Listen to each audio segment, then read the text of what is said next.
6PR. This is Breakfast with Mick and Gena. $1,000 minute not too far away. Stars in nude pic scandal, a headline hard to miss this morning. Yeah, Gena. So the AFL has launched an investigation of a collection of nude images being circulated on social media that allegedly involve more than 45 past and present players, including several from WA. Now, the list, it's in alphabetical order, and it shows collections of intimate photos, screenshots and videos. So the AFL Integrity Commission have come on board, the police have come on board to try and shut this thing down. So it's not a good situation. So Paul Litherland is a former police officer and a founder of Surf Online Safe. Paul, thanks for joining us. How damaging can this be to these individuals? Morning, boys. Great to chat.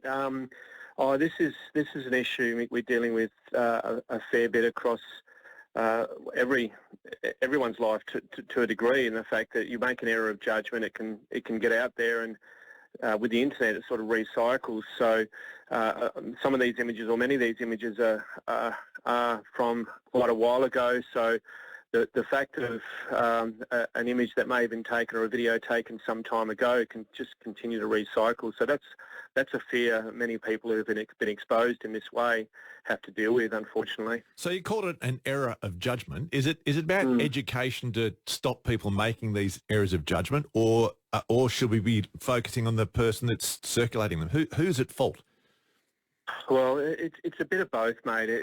It's sadly, people get caught up in an error of judgment. When we were kids, we never had phones, so that silly moment where we sort of made an error of judgment or a stupid decision, sort of we never got exposed that way. But the modern male in particular, and female to a degree as well, can be exposed in such a graphic way. So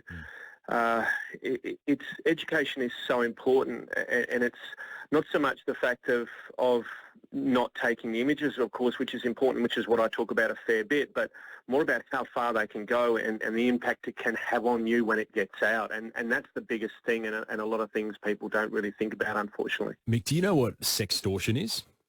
Sextortion, I think, is if you get almost bribed because of a photo you've got. That's exactly what it is. And I'll let you in. I had to call Paul not that long ago, earlier this year, because a close friend of mine was sextorted. So this young guy had sent images of himself to what he thought was someone that it was an interested party online. Let's just say they reached out. It turned out to be a scam account, and then they've got the image of him, the rude image, and said, if you don't pay us X amount, then we are going to share this publicly. We're going to widespread it, and that's going to damage your life and your reputation. Yeah, well. So I called Paul. I said, my mate's in trouble here. What do I do? The advice was, do not pay the bribe. Screenshot all of the accounts and the information that you can, and then block that person.